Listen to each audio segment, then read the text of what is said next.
I hope it works. Yes. Okay. There are still people coming in, but I will start now. Welcome everybody to this webinar. We will discuss about e-commerce and retail tech in the German market today.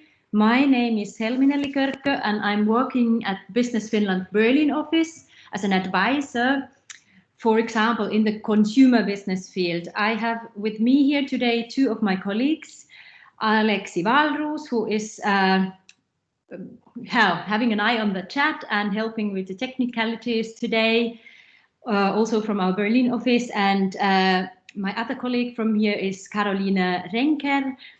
She is working with ICT and digitalization topics in our team. So definitely when talking about e-commerce and retail tech, both of us are actively in this topic and looking in the happenings in the German market. Perhaps some background here. The idea for this webinar came because we noticed that the current situation with COVID-19 has had an impact on how people act, how consumer business is developing, how consumer behavior is changing in Germany. So we decided that we need to look more closely into this, and we decided to conduct a study about this. And these results of the study are going to be presented today. The study will be also available after this webinar to all of you. It was conducted by the company called Accelerate, and from there Maximilian Demberg, who is with us today. Maximilian has worked with e-commerce topics for a long time. He has his background in business economics. He's an economist, and he's been working with e-commerce, for example, and with market strategies in various international companies. And without further ado, I would say that we give the floor to Maximilian. Perhaps you can tell a few more words about yourself. So let's get going. Thank you and welcome, Maximilian. Thanks a lot, Helminelli, and hi everybody. It's great to be here today to present you the findings that we made while conducting the study together with Business Finland. Just a few words about myself in the beginning so that you know who's actually talking to you. My name is Max. I'm 33, married, have a little son, and I'm a project manager here at Accelerate. Accelerate is a management consulting company based in Munich. We have our offices in various locations within Germany, and we mainly focus on all digital commerce topics. So my personal background, as Helminelli mentioned, is business administration, and I've been working in digital commerce since 2011. Holding various positions, for example, at Sixt, the international car rental company, at Amazon, and also since a few years here at Accelerate. My personal field here are the tech-related topics. So whenever we are looking at any questions coming to build a future architecture, to evaluate e-commerce setups, those are the fields that I'm looking into. And yes, as Helminelli mentioned, I'm going to show you the key findings of the study. We are not going to cover all the details as we have just around about 45 minutes to go through everything. So this would be way too much, obviously. But I will try to cover all points on a high-level point. You are very welcome to ask questions afterwards. And all details can be then found within the study. So in order to give you an overview, we have split the study into two sections. One is looking at the e-commerce side, the other one is looking at the retail side, to give you somehow an overview of both. So let's start with a few numbers. If we have e-commerce at a glance in Germany, we have an annual net revenue of roughly 78 billion euros. And of those 78 billion euros, roughly 34 are generated by the top 100 online shops. Looking into a total share of retail, then e-commerce is by now at only 12.3%. So many people often talk about retail has been already been killed by e-commerce, but looking at those numbers, that is definitely not yet true. Just to give you an overview on the other side, if we have the retail perspective, then you see we have a total number of 627 billion euros. So roughly 10 or nearly 11 times more than the e-commerce part. And this is a difference I will go into later a bit detailed, is that we have 406 billion of this total 627, so roughly 2/3, are covered by only 10 different companies. So the top 10 retailers practically have made up the whole market for them. One more figure which is probably interesting for the retail industry is that we are currently having a 60% investment priority on marketing and customer retention. So the retail business is heavily fighting for the customers, and if we have a look at the share of the top 10 retailers, this doesn't surprise, I think, to see that the market is already saturated and the market has been divided up, and now it's all about shifting customers from company A to company B. So if we have again a look at the distribution of the retail revenues, you can see that the e-commerce revenues are only about 1/3 divided amongst the top 10 shops, while all the others account for roughly 2/3. That's the figure on the left-hand side. Comparing it to the retail revenue distribution on the right-hand side, you can see, as I mentioned on the slide before, that we already have a very consolidated market, and the top 10 retailers are now making up 2/3 already of the total revenue. So what does it mean? The consolidation of the market within e-commerce is not yet as far as it is in retail, meaning that the competition is much higher, giving also more opportunities to bring in probably also your services amongst various players to support them in getting their share of the cake of the market. So who are we talking about? When we have a look at the market structure, we see various e-commerce players, which we have here divided into the main categories. So you can see fashion and apparel, we have household and furniture, we have food and drugstore, and we have the consumer electronics as the main categories within e-commerce. And it might not be surprising that you see some familiar faces amongst the category leaders in each of those categories. So Amazon is actually present everywhere by now. So they have taken into all categories quite a lot of share. And we have some German players as well who are still holding up against Amazon, or as we can see in the fashion and apparel category, who are even before Amazon at the moment.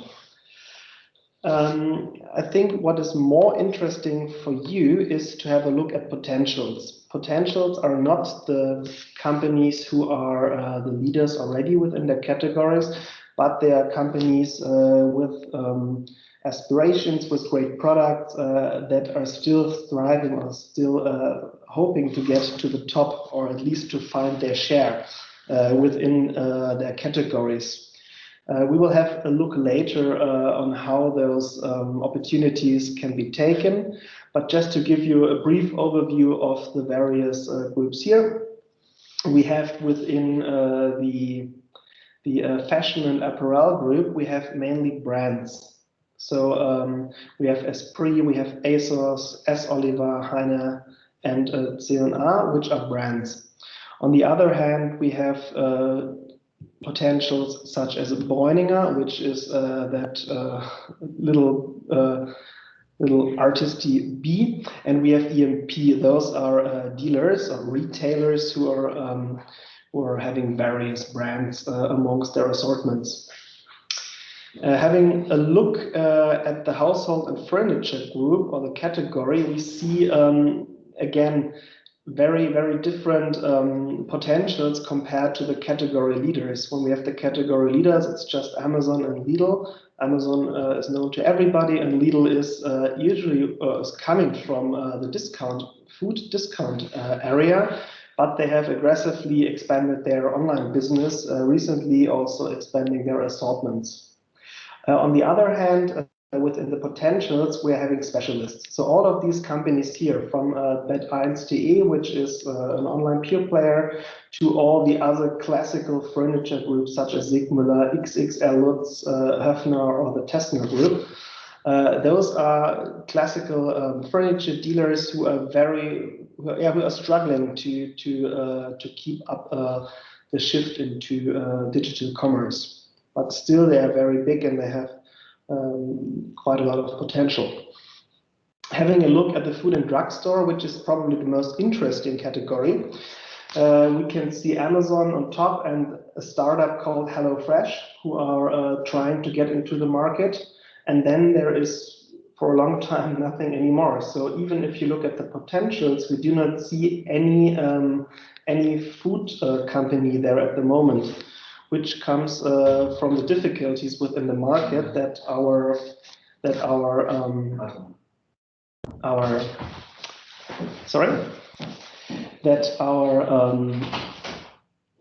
local we have a very fragmented local distribution possibilities, and logistics are difficult. So that's why nobody yet has come to the point to finish up the whole market for themselves. What we have here amongst the potentials are more pharmacies. So the pharmacy market in Germany is very difficult and highly regulated. And there are a few Germany-based online-only pharmacies who are trying to get to the top, but yet they are all not that professional in terms of having made it through to fully take over the category. Right now, at the moment, Amazon is trying to acquire pharmacies to get a pharmacy license, but this hasn't completely come to an end yet. So there is still a potential of supporting those groups here. Last but not least, we have the consumer electronics group, which again is not surprisingly dominated by Amazon, followed by MediaMarkt, respectively the Media Saturn group, and an online or a former online pure player, which is notebooksbilliger.de. On the other hand, the potentials are the ones which are probably known to some of you. We have groups like Cyberport, who is a classical tech dealer. We have Alternate and Conrad, who are, besides the typical consumer electronics part, also covering the DIY sector quite heavily. Then we have Mind Factory and Reichelt, who are again classical electronics dealers.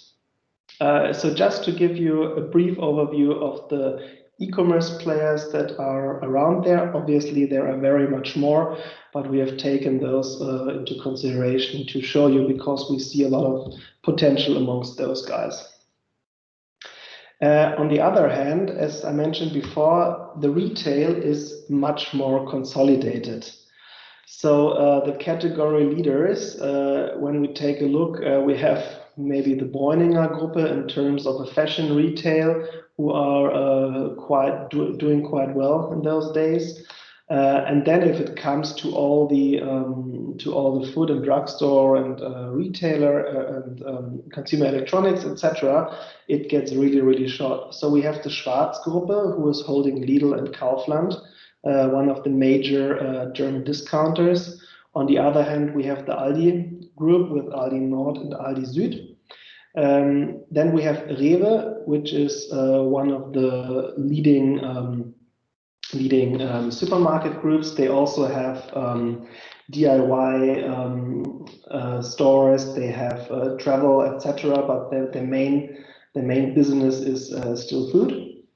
We have Ceconomy, which is the new holding of the Media Saturn Gruppe, which we already showed you within the e-commerce slides.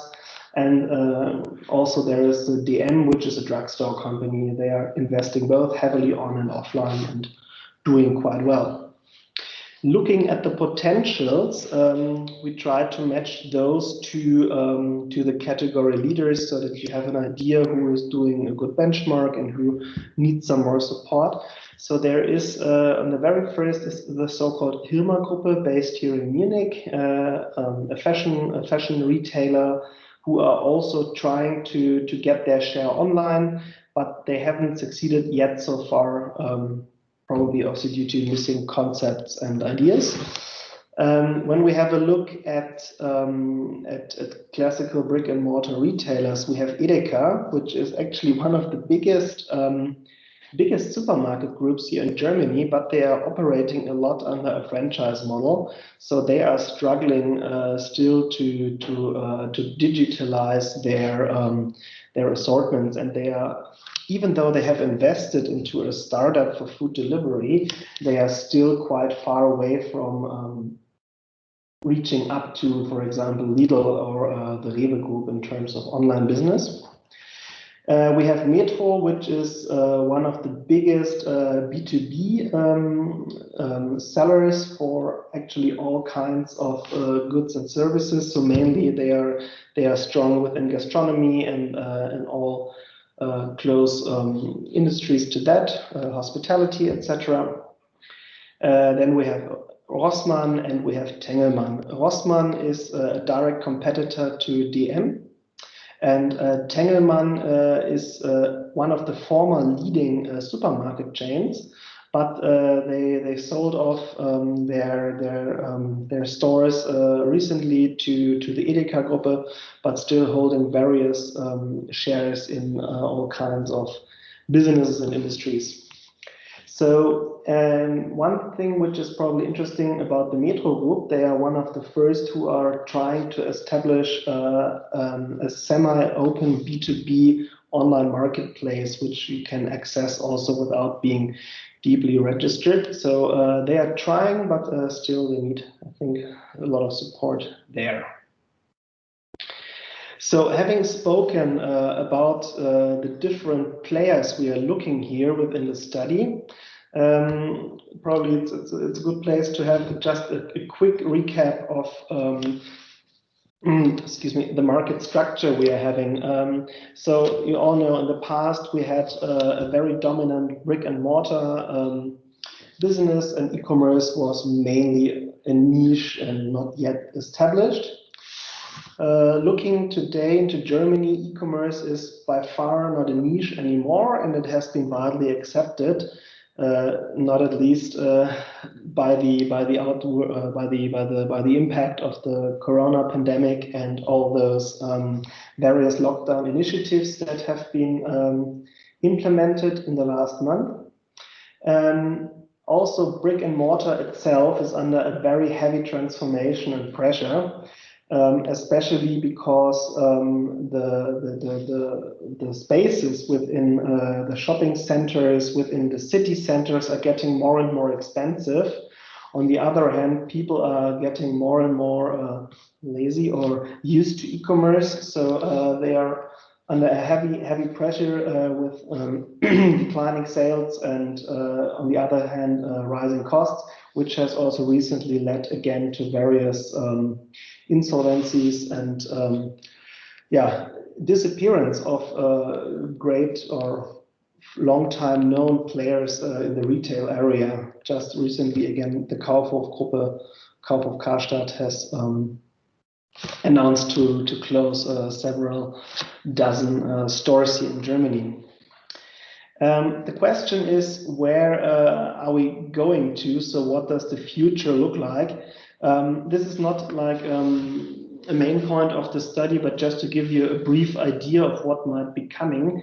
So the whole idea of having the brick and mortar locations as a pure pickup point of goods is transforming more into a place of having a brand experience or a place to interact with brands and products. So we might see in the future that the products themselves, so the stock keeping units are not anymore carried or shipped into the city centers where then the people from everywhere come in to pick again up those SKUs and carry them back home, but more there will be smaller locations, they will be more flexible, they will be interactive and changing, and people just get there to experience a product, to interact with their brand, and then to leave the city centers again and order their products in the end. So what does this mean for our customers, and what does this mean for e-commerce? It might not surprise you that within an e-commerce, everything is about user centricity and data. So the differentiation and occupation of niches, which is here our first crucial activity, is paying onto the fact that nearly all categories, as mentioned before, are dominated heavily by big players such as Amazon. So the only way to survive or to even get good business opportunities from smaller companies is to define and to occupy their niches. On the other hand, and this buzzword is, I think, omnipresent, everywhere in the world is omnichannel. Meaning the connection or the interaction of the various channels we are having, especially the offline and the online channels.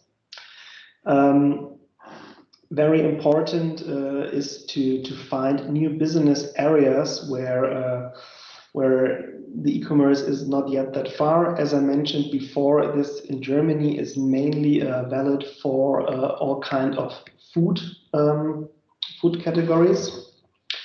And in the very end, and this goes actually quite well together with the differentiation occupation of niches, is special interest. So where a service provider, where an e-commerce retailer or an e-commerce service provider is offering more than just pure products, but also putting on value-added service such as a community and building up a whole universe around certain areas of interest.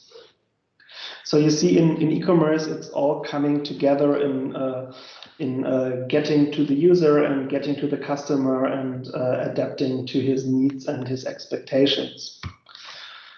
On the other hand, retail does not have the comfortable situation on looking into their users, but they have to do their homework first. So we see a strong gap from status quo to a digital should-be position, which definitely has to be filled. One trend which is coming in there is actually quite surprising still, which is called research online, purchase offline, meaning customers are actually trying to identify or narrowing down their product interests online. So they start classically in a very broad funnel within their research phase. And in the end, because they trust a local dealer more, try again to actually make the purchase at an offline location. So the retailers definitely have to get visible very early in the online channels and make sure that not only they appear there, but also that they ideally catch the user quite early and put them into their decision funnel. Second point, what I mentioned first just earlier, is to build gateways between brand experience through physical stores. So as I mentioned, we are having a shift from a pure place of storing goods to a brand experience location. Another important part, which I think is valid for all industries right now, is sustainability as an essential part of product quality attributes. And those also, of course, can be transferred into digital with various initiatives. Last point, which again is the counterpart to the omnichannel information in the previous slide, is that all touch points should be connected to ensure that customers get a seamless user experience. So what makes out the German customer, and how are they differentiated amongst other European customers, for example? So a few things are interesting. Of course, the German is discount is highly interested in making a good deal and good bargains, and always has a close look on the piggy bank.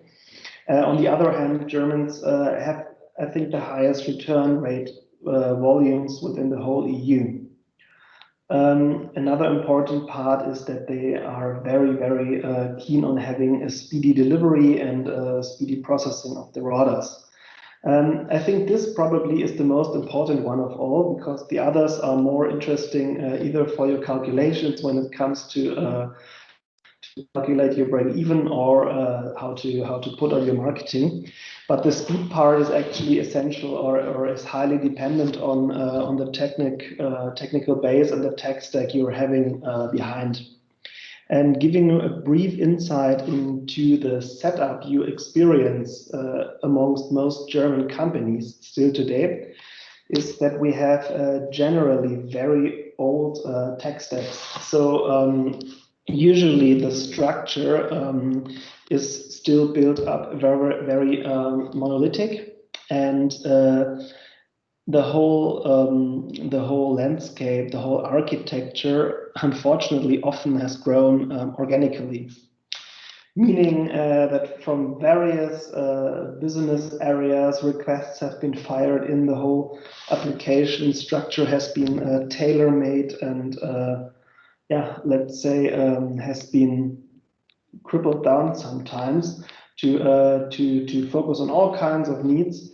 And this, I don't have to tell you guys, of course, is a big problem when it comes to implementing new technologies, implementing new solutions, and especially going or getting new processes into a higher gear to meet the demand of speed. So this is not only a characteristic of the German customers, but speed also is a big threat, because many companies cannot deal with it as they should. On the other hand, I think there are no big surprises when we come to the retail behavior. Obviously, the digital channels are becoming more and more relevant when it comes to making shopping decisions. Actually, I just read a study a few days ago that we are now having an additional 10% compound annual growth rate on digital channels projected due to Corona impacts. Customers are more and more using mobile payment, or getting used to interact with their smartphones when they are shopping in retail. And obviously, and I think this is valid for all of Europe as well, is avoidance of any physical contact. I think I mentioned it a few times now already. So the FMCG and especially the food part are the next big things when it comes to online shopping here in Germany. So how can you do, or how can you make success out of those informations, or how can you tackle the actual situation here to make good use of it? the first advice I think is very, very obvious. So you should focus on segments which are growing. Growing segment, as I mentioned, is especially the food area. The second is utilize the ongoing transformation of retail, because there is a lot of work to be done. And I think it's going to be very, well, I think that the challenging task is not to provide a good solution for the retailers, because I think the solutions you're offering are doing very well, but it's to get into those companies. And this is now connected to the next point here. It's very important to make sure on which groups you are targeting. And our suggestion is to have a look on medium-sized companies, or SMBs. In German, they are called the Mittelstand, being defined as a company below 250 employees and a revenue of 50 million euros or less per year. So those companies, and they make up about 98% of all companies in Germany, if you go over all industries, they are the ones who are still a bit in between the seats when it comes to staying back in the old times and slowly vanishing from the market, or now investing heavily and trying to catch up and occupy the niches. So those companies, many of them are often family operated or still family owned, or at least influenced by some sort of family background, either having them sitting in the board or somewhere else. So for those companies, it is very important to show them how your solutions are actually paying their share into a future outlook. And I mean, as our company here, Accelerate, is often in touch with actually those companies. I think our customer group is 75% Mittelstand. We know from our personal experience that it's sometimes quite hard still, and this might be a little bit wondering, that the decision makers in those companies are still a little bit outdated in terms of new trends and technologies. But long story short, what I wanted to tell you is that you should take over not only a service provider role, but also a consulting role, a little bit of a consulting role, in terms of showing them how solutions can add up in their future business models. What comes together with that is down here, and what I mentioned earlier, is that you will usually face outdated tech stacks. This is the one possibility. So those are the potential customers where there's the most work to do, because before you can actually implement your solution, you have to make sure that they start getting their old tech somehow up to the current date.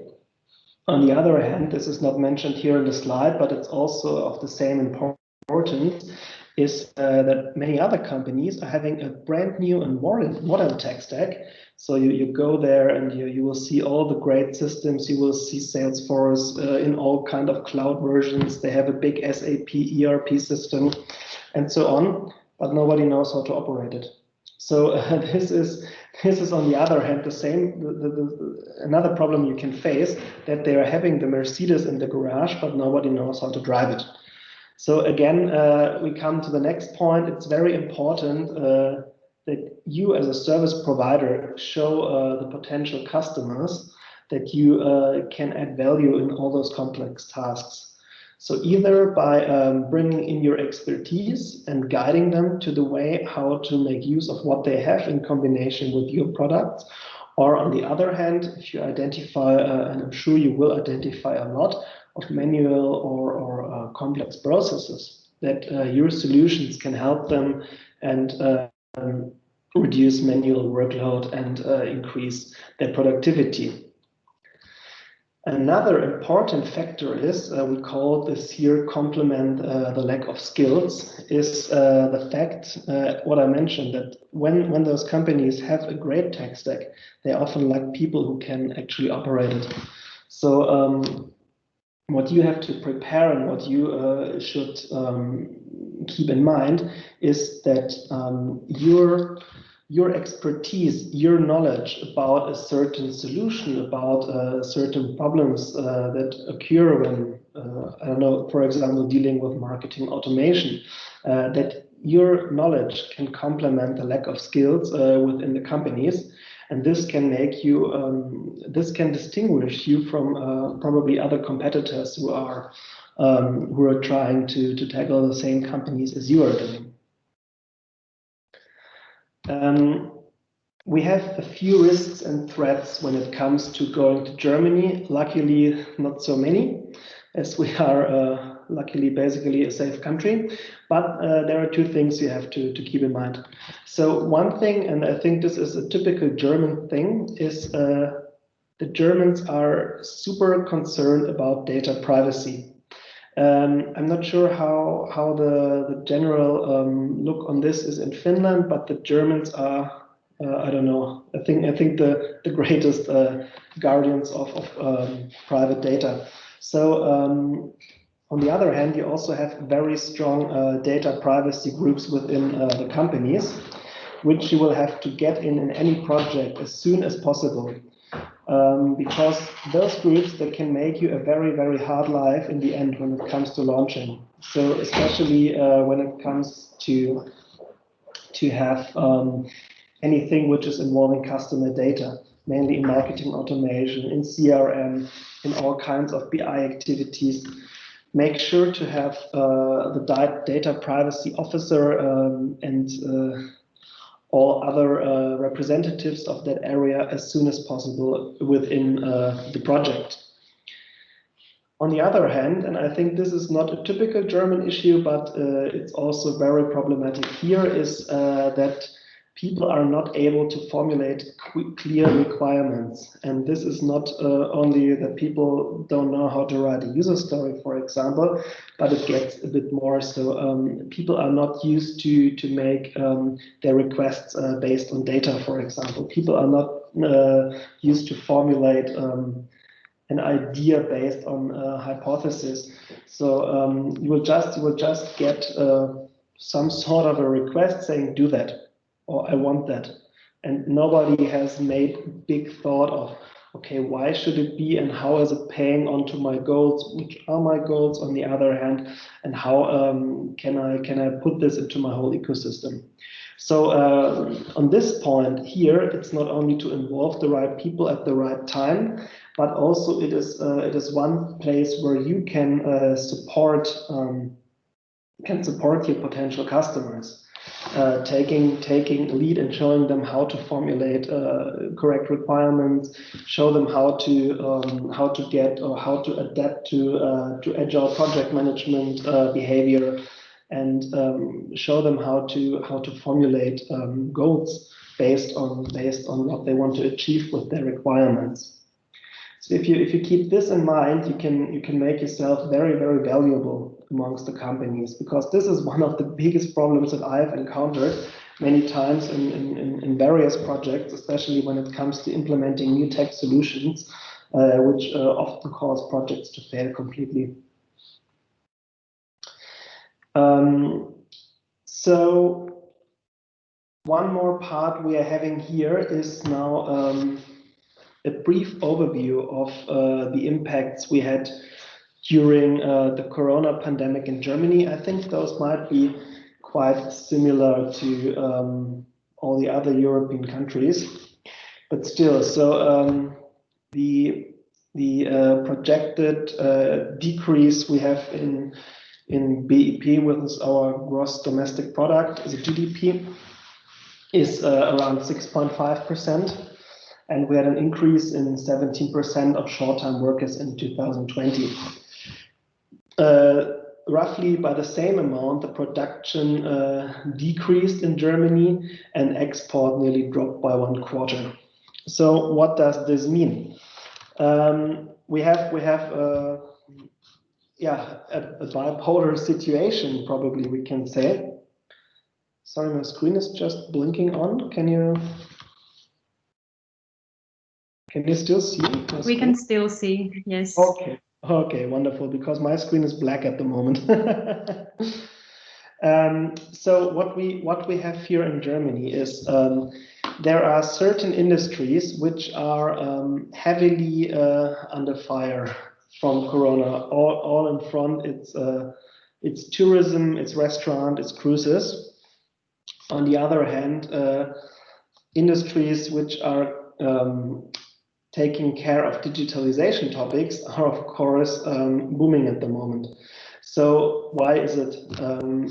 All the companies, when we came into a very unexpected lockdown during spring of this year, they were shown totally unfiltered and very brutally all of their shortages and all of the things they have missed out during the last years when it came to digitalization.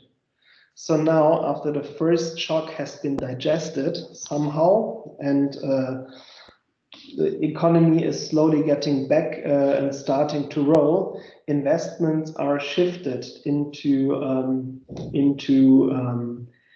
updating and into tackling those tech problems which are still there in the companies.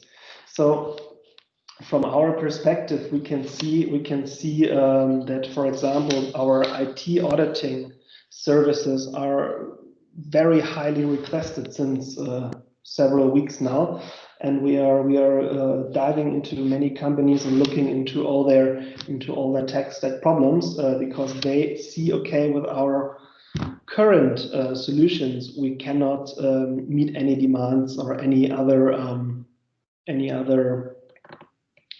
challenges that are arising from those quickly shifting consumer behavior. The stationary retail, of course, has been hit the hardest.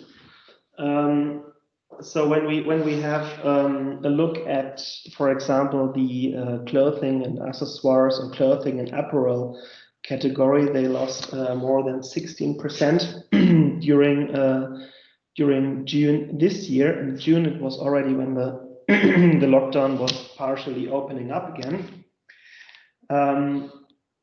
If we just want to put it into a number, what happened when the lockdown happened, companies lost from one day to another more than 90% of all their revenues. Having a look on the other side, on e-commerce, we can see that the development in June increased by more than 30%. And people who were surveyed in April stated that their online purchases or their online purchase rate increased by more than 35%. So summarizing this whole situation here in Germany, I think we can say easily that the shift in consumer behavior that was accelerated by the lockdown and the Corona pandemic is most likely going to continue as it was before. But as I mentioned, with an expected additional growth of more than 10%, we are now here on the fast lane, obviously. So this leads to that many German companies are having a higher need than ever for smart and targeting solutions in terms of their digital commerce. This is relevant for both e-commerce players, maybe not the top players, but all those potential players who are already struggling and fighting and who are investing now heavily to get their share or to fill their niche. On the other hand, obviously within retail, who are on the heaviest transformation since probably the last 50 years, if this could be said like this. So I can suggest make a good use of the contacts that Business Finland is offering. Make a good use of their knowledge of the German market. And I hope also that the study which you will receive after the webinar is going to give you some insights and some more clarity about the German market, how it's working, and how it's probably different at one or another place. So this concludes the presentation so far. And I think we are now ready for some questions. Yes, thank you so much. This was really insightful, really interesting. There were some really good points that I also noticed. For example, the fact of consumer business, that people are researching online and purchasing offline, which is, I think, a different approach than in the Nordics. People are quite often like trying the things out offline and then anyways buying online, and also the fact that finding solutions that the company can really use and which they can really operate. Those things were, I think, really important knowledge for everybody. And we have time at this point for a few short questions. We will have a longer questions and answers sessions in the end. And there was one comment. The total share of 12.3% is B2C, not including B2B, right? This was one of the first slides, I think. Yes. I don't know if you can see it in the set. It just says that the total share of 12.3% is B2C, not including B2B, right? I think that was the fact in your first slides. Yes, correct. So not sure if I mentioned it during the intro of the webinar. We have roundabout within the study we looked onto B2C and we did not look into B2B. That's correct. Yes. And yeah, would you have a longer list of those runner-ups? We can discuss. There is more information to this topic in the study, but we can also discuss this question afterwards about the companies that which companies are the companies that we're talking about. This, if there are longer lists of those companies, this is something that we can discuss afterwards with you, with each company if you're interested. Are there privacy guidelines that match the German level of expectations? This is definitely also something we can look more closely into. We also address this topic in the study, but definitely this is a longer discussion which we are happy to continue afterwards. Definitely something to pay attention to. All right.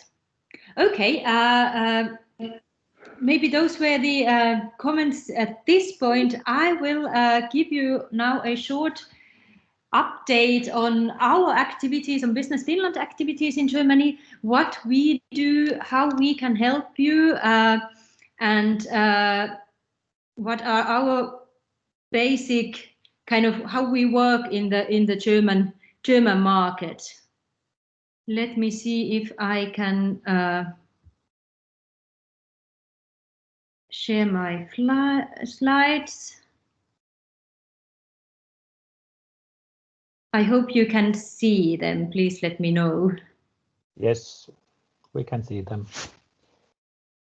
Let me see if these are the right ones. Just a second. I have some technical difficulties here. Now that I'm recording at the same time, I can see.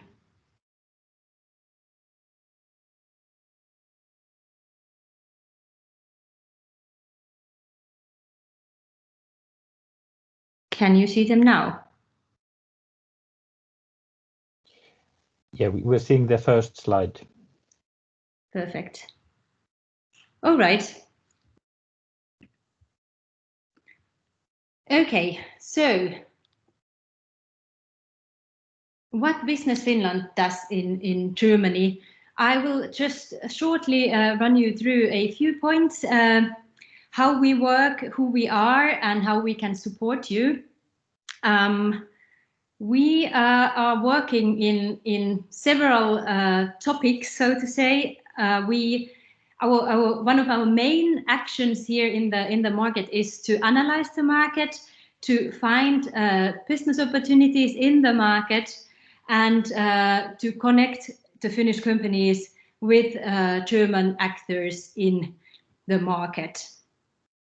We also network with local experts and connect the companies with the experts so that you will have kind of a seamless path from the Finnish market to the German market and all the networks you need for your market entrance.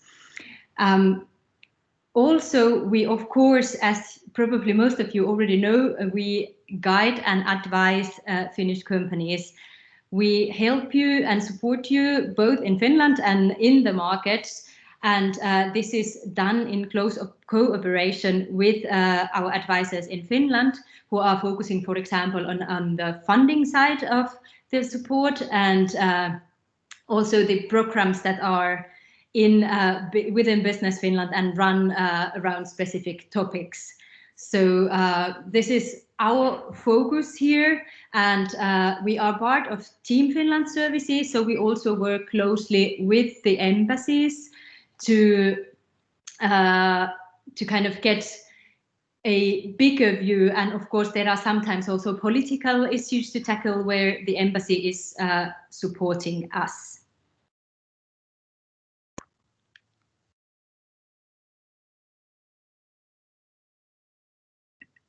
I think the next slide will be this one. Yes, the most important thing is to capture the market opportunities. So how you will find the market opportunities and how you can capture them.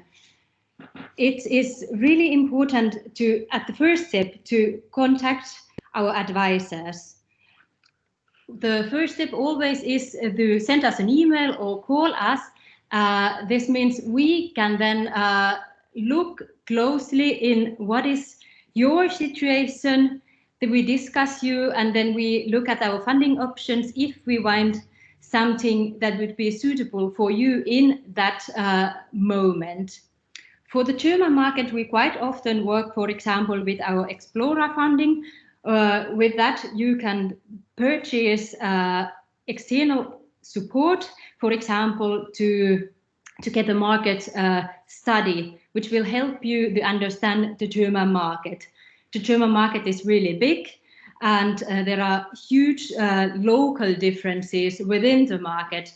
So it's important to kind of find the right approach for you and to find the right, for example, Bundesland. So there is a difference if you start working in Berlin, where there is a kind of a busy e-commerce landscape and a lot of startups, or if, for example, Bavaria would be the good starting point for your company. So this is something where we can help you with, where we discuss and where we guide you to the local experts who know their part of the country or the certain topics you work in. As said, we have Market Explorer support, but also other funding instruments, for example, Tempo funding, which you can find more information about in our webpage. We also provide you a expert search tool where you can find international experts for your support. And there you can also by yourself go and look for experts who you can connect with and And this is something where we kind of keep a pool of evaluated experts, because sometimes it's hard to know who would be the right one for your support in the market. It seems that I have some technical difficulties. Could you, Alexis, share my slides? Would that be okay? Because this, I guess, stopped now. Is it possible, or can you still see? I'm on the slide 4 at the moment, or I can see the slide 4. Okay. Then I just don't see them. Yeah, you moved. Now you're back at slide 4, but you were on a slide 5. Okay, can you see the? Can you see slide with example EDECA? Yes. Okay, perfect. Because I had some difficulties with my slides. Yes, this is the right one now. And if you want to explore the market more specifically, you can find there's market opportunities that we publish on our marketopportunities.fi webpage, and this is the place where you go when you want to start kind of exploring the market, when you want to know what is going on, for example, in Germany. At the moment, we have published there a couple of interesting opportunities and leads. For example, this e-commerce and retail tech business opportunity, which we are talking today about, but there are also other interesting topics. So I really encourage you to go and check the Market Opportunities webpage. And this is also a tool for you where you can get a broader picture about the important topics that are happening in the German market, and also kind of to find the source where you know where to start, because these are sometimes also local. So there is, for example, what you can see in the picture, a certain German city that is looking for startups. So these are also local and differentiate within the German market.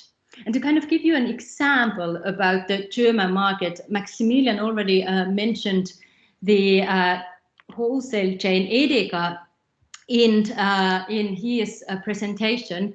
And I wanted to lift up this example about to show you how the country is divided and how one operator can work in the country. So, for example, EDECA, which is the #1 retailer in Germany this year, is dividing its business in the different parts of the country.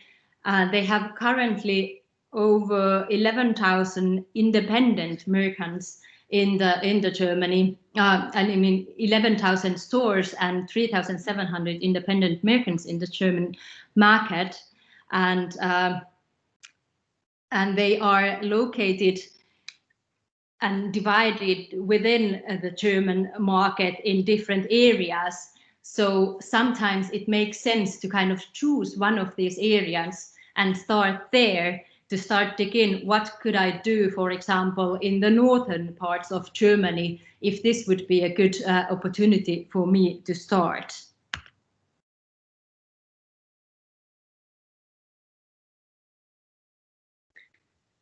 One of the most important things in the German market is to participate.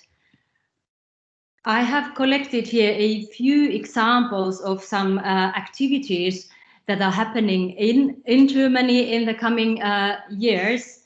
It is really important to be seen in the market.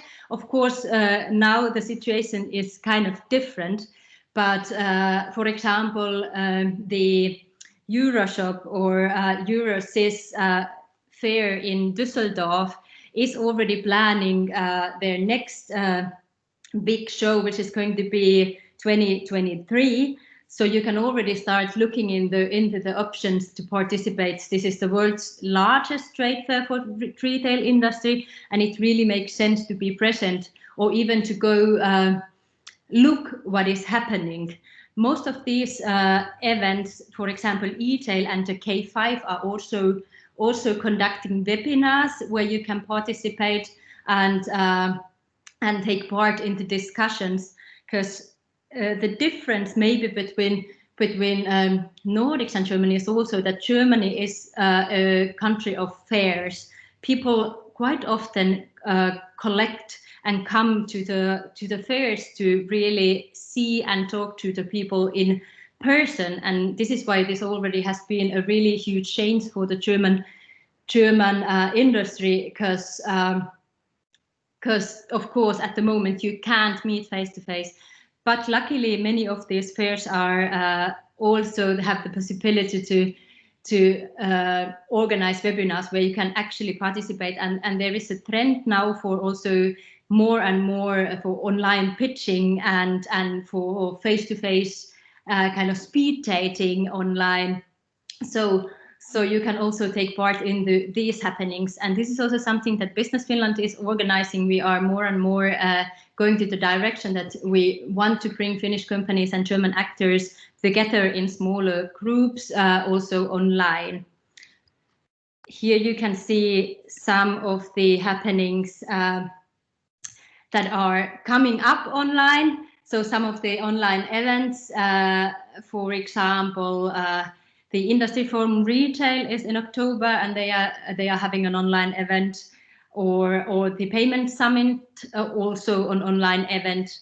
And I encourage you all also to check out Business Finland events. We have a lot of webinars and a lot of interesting possibilities for you to attend events online. And as already mentioned, it is important to utilize our network. We have the Expert Church tool for you. You can go there and find out international experts by yourself, but also you can directly contact us.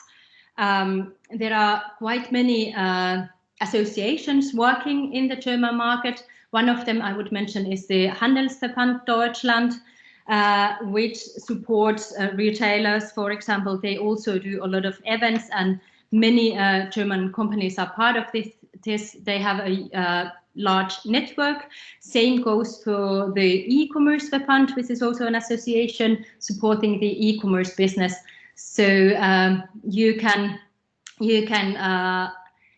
contact them or contact us, and we will connect you with them. It makes sense to be active and be present in the market. One of the actors we work closely with, of course, is the German-Finnish Chamber of Commerce, who also help you in your market entry to the German market. So without further ado, I think we can go forward. And as said, this is a topic where I work together with my colleague Caroline Renka. Please add us on LinkedIn. You can see the code here. Take a look at it, or take a picture of it, and contact us. As said, I am working in the consumer business side, and Caroline is working in ICT and digitalization. And maybe just to short question to Caroline at this point. How do you see, what is, in your opinion, what are the most important things to take into account when entering the German market? Hello, everybody, and yeah, thanks, Herminelli, for this question. So, of course, this is like the fundamental thing that it doesn't matter whether you're looking into ICT or if you want to sell a specific consumer good or a machinery equipment. I highly recommend to always have a dedicated person for a certain market with the right language skills. So I think it's just so much work, and if you don't have a committed person in your team that also has the language skills, and so then also an easy entrance to speak to German companies, I think it will be rather difficult.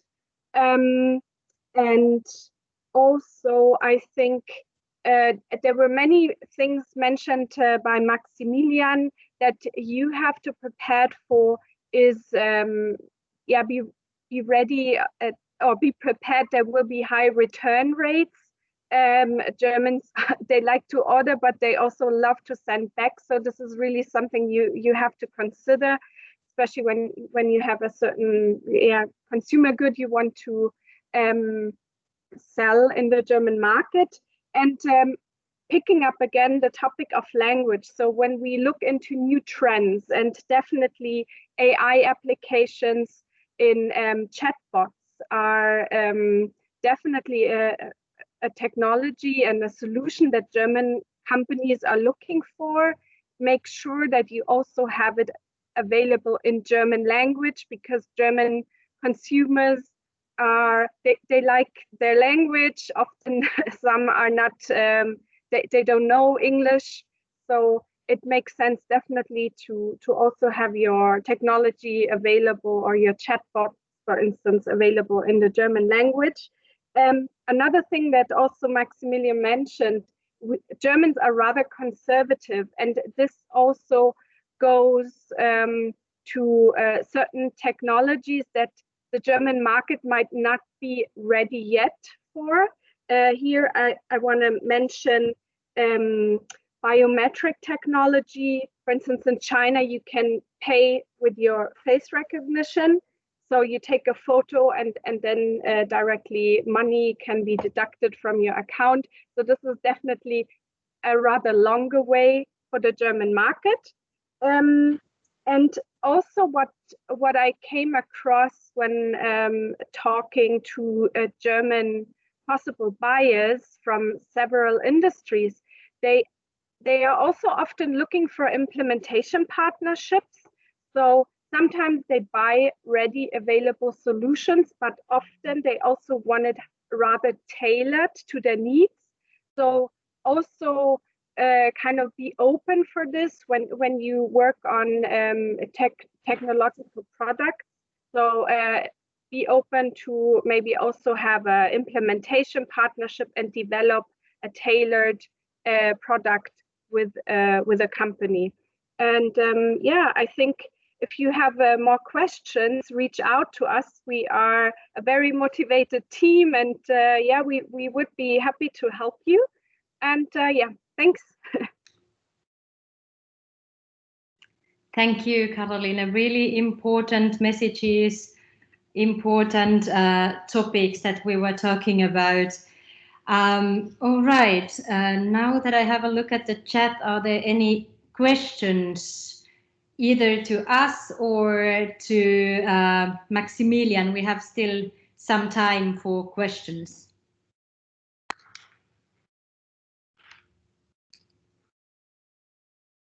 Let me see. You can also use the raise your hand tool. Let me see. Yes, there was the talk about the privacy guidelines. Are you planning to do some B2B e-commerce studies? This is definitely a topic where we are also going to focus on. Not yet sure whether a longer study, but of course, from company to company, we are also always discussing with the company, as said, and if there are needs for the specific company, we can have a look at your situation and then also connect you with the market experts that probably already have the knowledge. But this is a topic that we are also looking into. Okay.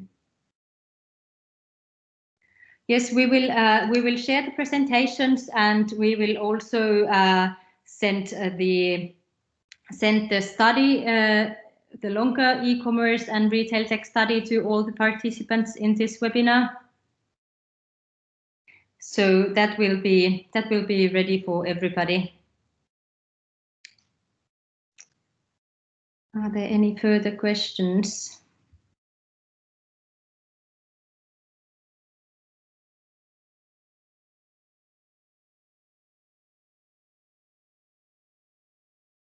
I think there was one question from Adrian. There. Yes, I think this was that was directed to me. So the question from Adrian was whether those giant retail formats are totally outdated or if they will have any kind of a renaissance in the future. In this case, taking a reference to Karstadt Kaufhof. So this is probably a glass ball question. From my personal view, I think that having a giant shopping retailer within a city center, I personally do not see a future for that as it was in the old business model. But I think that those retail spaces can be of good use, and I think they will gain a lot of importance when it comes to brand and product interaction. So those places, I think, will remain a place of product and consumption, but they will not be the place where those products are also stored in some sort of a warehouse. But people will go there to either experience the product or to get the products personalized to their needs. Thank you. Also a really good question. Are there any more questions? All right.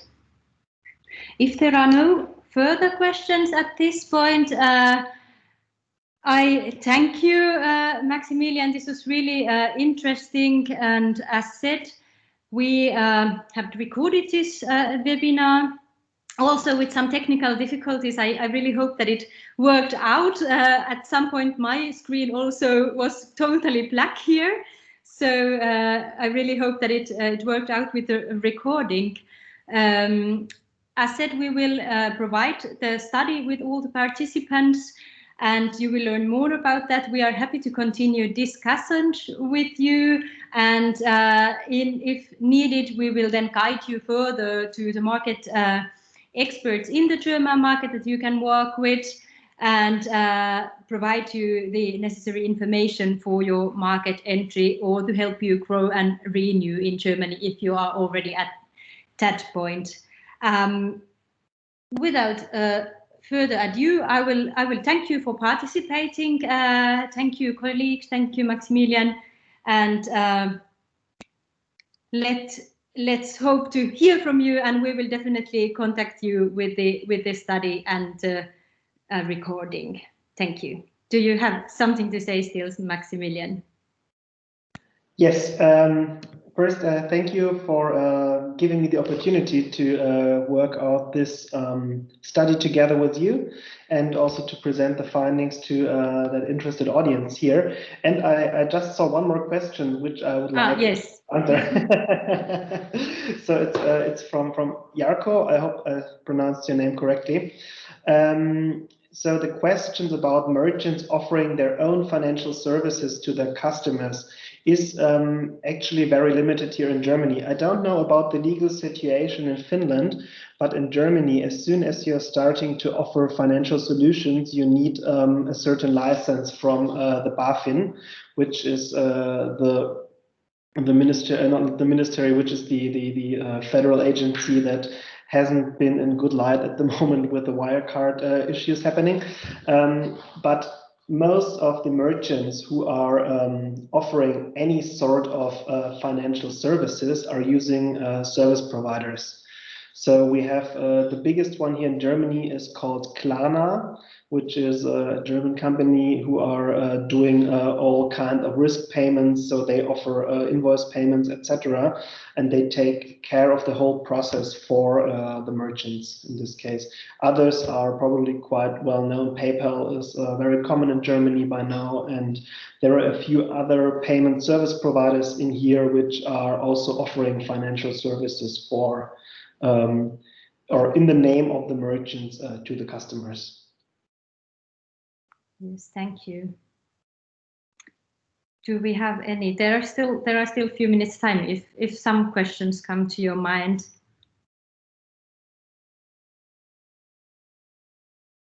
All right. As said, we hope that you will contact us, and we will definitely contact you with the study. Thank you so much for participating, and hoping you have a really good week. Happy Monday. Talk to you soon again. Bye-bye.